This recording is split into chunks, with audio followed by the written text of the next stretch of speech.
Bonjour. Aujourd'hui, on va parler d'une chose un petit peu subtile en fait. Au départ, je pensais couvrir au moins la base avec les premiers numéros de ces podcasts. Mais finalement, c'est ce sujet-là qui m'a parlé aujourd'hui. Ça fait déjà plusieurs jours que je compte enregistrer et aujourd'hui, j'avais le temps, je me suis dit qu'est-ce qu'on va faire? Et, euh, et c'est ça qui est venu très rapidement dans mon esprit. Et je pense que c'est une chose assez intéressante d'après vos retours. J'ai pas beaucoup de retours sur YouTube directement, mais je reçois pas mal de mails. Euh, j'ai l'impression que mon audience est plutôt composée de gens qui sont déjà dans une démarche, déjà dans une réflexion, déjà dans une recherche assez approfondie, donc je crains pas trop que ce sujet soit trop complexe pour vous.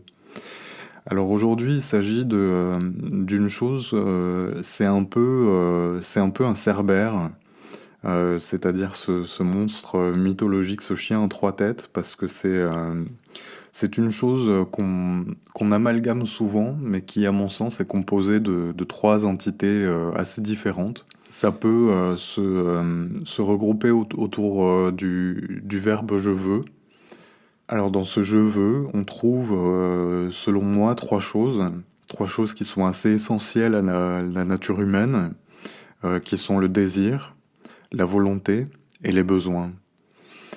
Alors ce sont trois choses qui sont vraiment très différentes dans leur nature, très différentes quant à l'endroit où elles se passent à l'intérieur de nous. Le désir, la volonté, les besoins viennent d'endroits différents, j'ai l'impression, à l'intérieur de notre être. Et le problème, c'est ce qui se passe quand on les confond. Quand on confond le désir, le besoin, la volonté, quand on les confond, on rentre souvent dans des conflits, des insatisfactions, des frustrations, des déceptions aussi, des illusions et des désillusions. Ce sont des choses qui sont assez courantes, il me semble, dans les relations en général, qu'elles soient amoureuses ou pas. Dès qu'il y a de l'affect, en fait, dans une relation, on peut trouver ces ingrédients-là. Alors, je vais commencer avec le désir, puisque c'est, à mon sens, la première force de ce drôle d'animal. Le désir, alors c'est une notion qui m'intéresse beaucoup, bien sûr, parce que elle est centrale dans mon travail. Je travaille avec l'énergie du désir elle-même. Euh, J'aime bien l'appréhender par rapport à la mythologie grecque, parce que je trouve que le mythe du désir est très représentatif de ce qu'il est pour nous. Je trouve que les Grecs anciens avaient déjà compris beaucoup de choses concernant la nature du désir lui-même. Alors le désir, il est représenté dans la mythologie grecque par le dieu Eros. Le dieu Eros est un dieu assez complexe puisque on trouve déjà qu'il a plusieurs formes et plusieurs naissances, plusieurs origines. L'une de ces origines, celle que je préfère, bien que l'autre soit aussi assez magnifique. Donc la première, c'est il naît du chaos. À l'origine, dans la cosmogonie grecque, l'étude de la création de l'univers, il n'y a rien, c'est le vide, le noir, l'absence totale. Et dans ce vide, que l'on nomme chaos, à un moment, personne ne sait pourquoi, quelque chose se passe qui fait que du chaos émergent des êtres. Ces êtres sont les premières divinités, des divinités primordiales. L'une des toutes premières est Gaïa, la terre-mère, sans laquelle, bien sûr, rien de notre histoire ne pourrait se passer, puisqu'elle est le support, le soutien du monde. C'est sur elle que se trouvent tous les royaumes, hein, même l'Olympe est lié à la terre, puisque il se trouve dans le ciel, et il n'y a pas de ciel sans terre. Ce sont des notions qui sont toujours reliées. Et justement, après Gaïa naît le ciel, et de leur union naissent les titans. Mais d'abord, toutes les premières divinités, la nuit, les choses comme ça, des choses vraiment très basiques, primordiales, le fond, la scène du monde, hein. Et c'est à ce moment-là qu'émerge Eros, notre première figure d'Eros, euh, qui est donc vraiment à la naissance du monde, et c'est par sa présence à lui que les autres s'unissent et créent d'autres dieux. Cet Eros va vivre beaucoup d'aventures. On dit aussi, on trouve aussi un mythe dans lequel il est fils ou compagnon d'Aphrodite, ça dépend des versions, mais surtout il naît de l'union de deux dieux anciens, deux dieux oubliés, qui sont pas des dieux très, très, très importants, des dieux plutôt mineurs. Euh, L'homme, son père, s'appelle Poros. Poros est l'incarnation, la personnification de l'abondance. Euh, c'est lui qui se balade avec cette corne d'abondance, toujours pleine de nourriture, de boissons, de victuailles. Il est toujours un peu ivre. Il a un physique qui représente aussi l'abondance. Il est rond, il est mûr, mais il est toujours un peu pompette.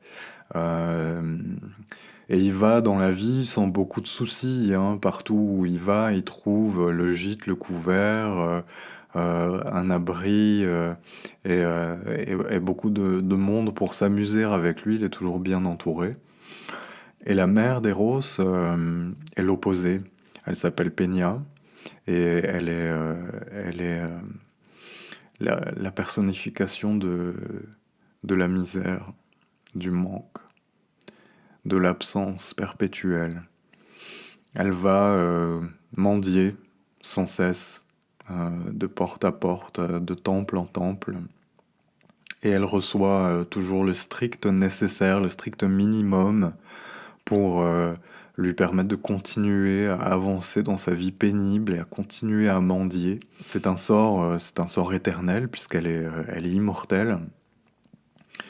Et le jour du banquet célébrant la naissance d'Aphrodite, elle voit Poros endormi sous un arbre, ivre encore une fois, et elle le chevauche, elle le viole, afin de recueillir en elle sa semence, et de cet acte-là, chargé d'espoir, hein, puisque son espoir c'est de s'unir à l'abondance, et de finir peut-être son sort malheureux, euh, ce qu'elle ne parviendra d'ailleurs pas à faire. De cette union-là naît Eros, fils du manque et de l'abondance.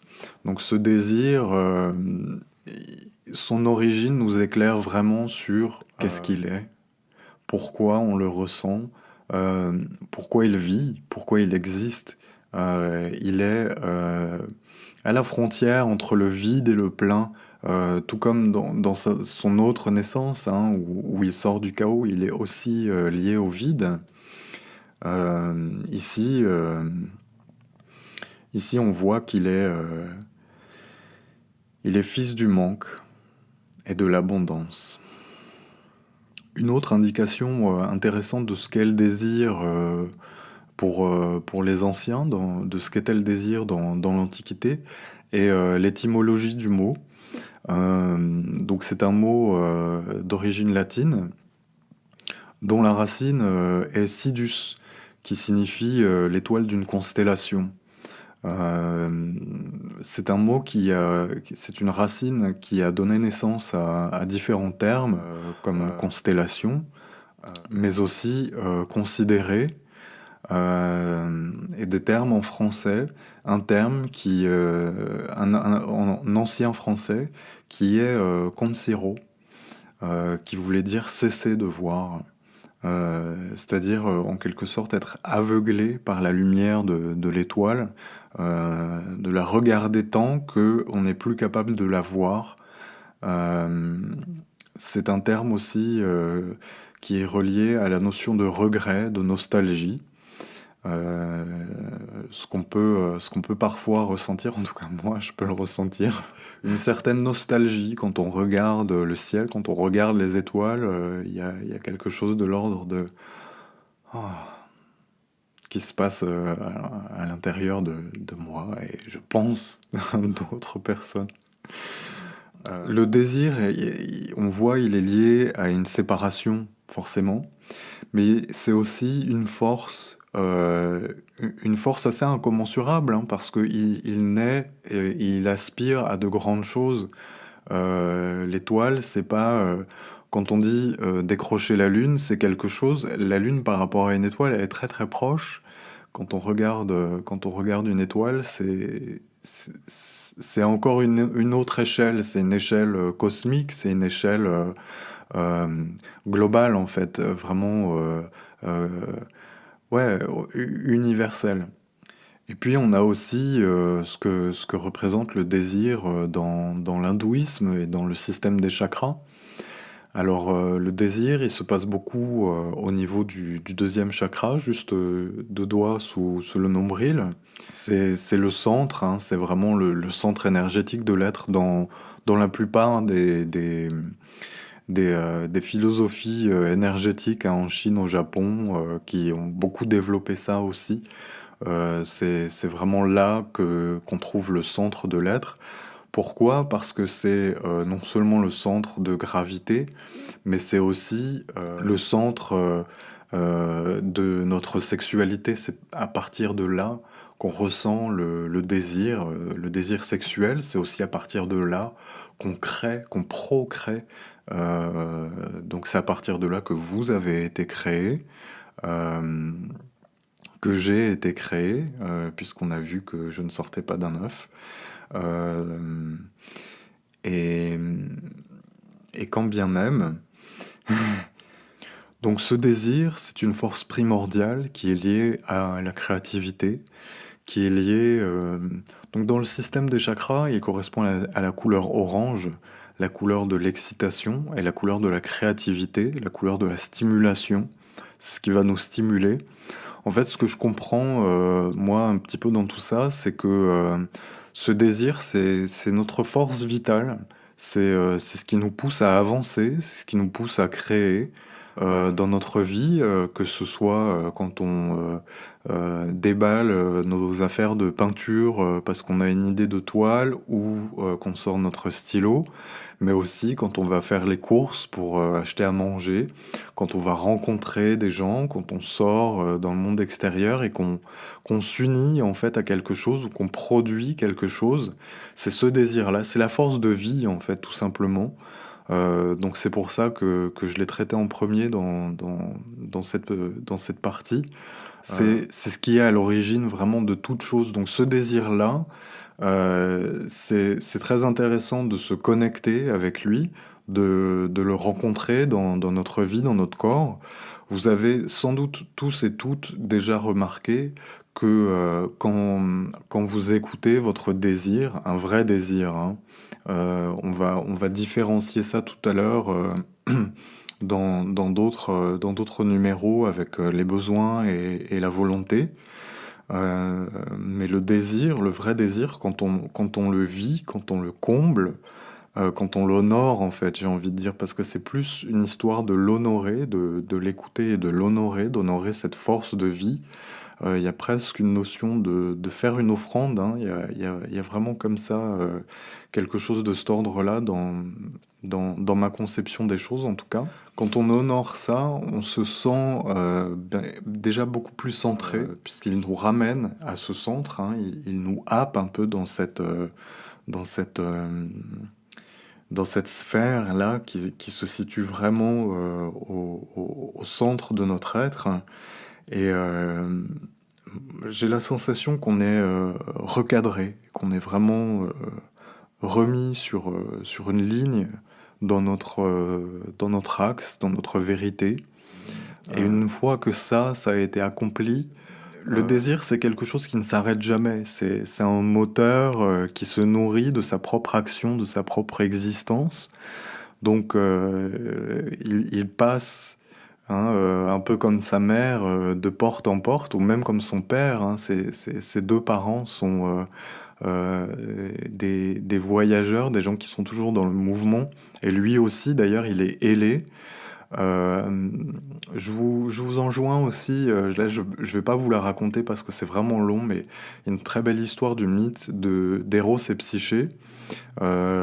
Psyché est une humaine, je vais vous faire un tout petit résumé. Elle est d'une très très grande beauté, elle est jeune, elle est vierge, et elle est tellement belle qu'elle est honorée par la déesse Aphrodite, qu'elle est honorée comme la déesse Aphrodite, pardon, parce que les humains la prennent pour l'incarnation de la déesse de la beauté tant elle est sublime, ce qui rend la vraie déesse très jalouse. Et comme elle est vindictive, ça va mal se passer pour Psyché, elle va avoir à faire face à beaucoup d'épreuves. Des épreuves très difficiles, elle va devoir mourir plusieurs fois, elle est confrontée à la mort et à des épreuves qui semblent impossibles à réaliser. Et pourtant, avec l'aide des dieux, avec l'aide de la magie, malgré son découragement régulièrement, elle tente de sauter la vie, elle perd espoir, elle continue. Et elle finit, après un passage aux enfers, elle finit immortalisée et mariée à Eros parce qu'elle tombe amoureuse d'Eros. Euh, et lui aussi, c'est réciproque. Au début, elle ne sait pas qu'il s'agit d'un dieu parce que il ne se présente à lui, à elle, que dans l'obscurité. Et, euh, et finalement, elle le dévoile, elle le découvre. C'est à partir de là que les choses deviennent très complexes. On confond souvent Eros avec le dieu de l'amour. On dit que c'est le dieu de l'amour. D'ailleurs, c'est lui qu'on figure à la Saint-Valentin avec le petit Cupidon ailé. Hein, c'est lui. Euh, En fait, c'est pas l'amour, c'est le désir. Euh, Ce qui rend les choses un peu plus complexes, un peu plus abstraites, mais en même temps beaucoup plus intéressantes et surtout plus justes. Psyché, quand elle découvre son désir, elle est confrontée à énormément d'épreuves, d'obstacles, de complexité dans sa jeune vie. Un peu comme dans la vie humaine, hein, quand on rencontre notre désir, les choses se complexifient souvent. Euh, mais c'est ce qui l'amène aussi à son statut d'immortel, c'est-à-dire à contempler et à contacter le divin à l'intérieur d'elle-même, à contempler cette profondeur, à accéder à cette profondeur de l'être humain qui fait que le temps, l'espace peuvent être complètement transcendés, dépassés par des notions qui sont plus grandes que nous. Et pour ça, comme Psyché, il faut mourir à soi-même plusieurs fois. C'est un processus qui se passe en plusieurs étapes. Ce sont des mythes qui représentent, en fait, c'est des symboles. Hein, ce ne sont certainement pas des histoires qui se sont vraiment déroulées, mais ce sont des symboles qui racontent le cheminement spirituel de l'être humain. Et c'est ainsi, sous le déguisement d'un mythe, que ces sagesses-là se sont transmises d'initié en initié. Euh, donc ce qui se passe pour Psyché, c'est un vrai chemin, un vrai cheminement spirituel, au bout duquel elle accède au statut d'immortel et on lui donne des ailes de papillon. Ce qui représente aussi, encore une fois, cette métamorphose. Donc le désir, il peut vraiment nous transformer, nous faire accéder à quelque chose de beaucoup plus grand, beaucoup plus euh, pur, beaucoup plus fort que ce qui se passe sur le plan uniquement humain. Une fois qu'on a accédé à ça, on accède à une autre dimension de la vie, une dimension éternelle, mais il faut pour ça se métamorphoser. Je vous rappelle que le papillon, lui, naît d'un œuf pondu sur une plante mère, il va sortir de cet œuf, se transformer en chenille. En chenille, il va muer plusieurs fois. Un processus de mue pour un animal, c'est très difficile parce que ça veut dire que c'est un animal plus grand qui sort de la mue.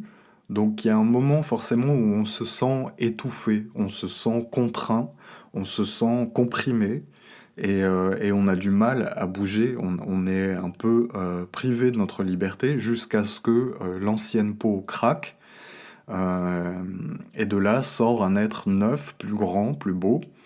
Et ensuite, bien sûr, il y a donc la chenille, elle fait plusieurs mues comme ça, et ensuite seulement elle rentre le cocon, la chrysalide, etc. Donc là, c'est un processus encore beaucoup plus profond, d'où sort quelque chose de très différent, bien que pas complètement, parce que le papillon garde une mémoire de ce qu'il a vécu en tant que chenille. On le sait maintenant grâce à des petites expérimentations. Le papillon se souvient, même si à l'intérieur du cocon, il y a une phase où tout se transforme, la chenille se transforme dans une espèce de bouillie, une bouillie beige, informe, et de cette bouillie naît ce nouvel être que sera le papillon. Donc c'est un peu ça que nous rappelle, parce que bien sûr à l'époque ils savaient déjà tout ça. Et c'est ce que nous rappelle et symbolise les ailes de papillon de Psyché, que le désir nous amène vraiment à une transformation intérieure, une transformation profonde, puissante, un processus hautement spirituel, très sacré, dans le sens le plus beau, le plus noble, à mon sens du terme.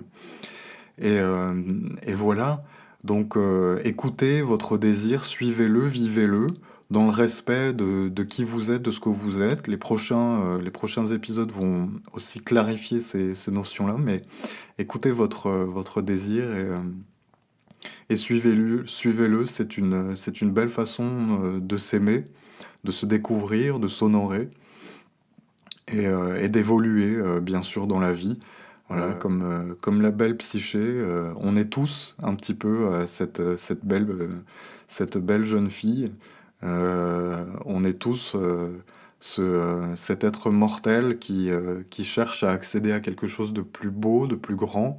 D'abord par l'amour, tout simplement. Au départ, tout ce qu'elle veut, c'est se marier. Elle ne peut pas parce qu'elle est trop belle.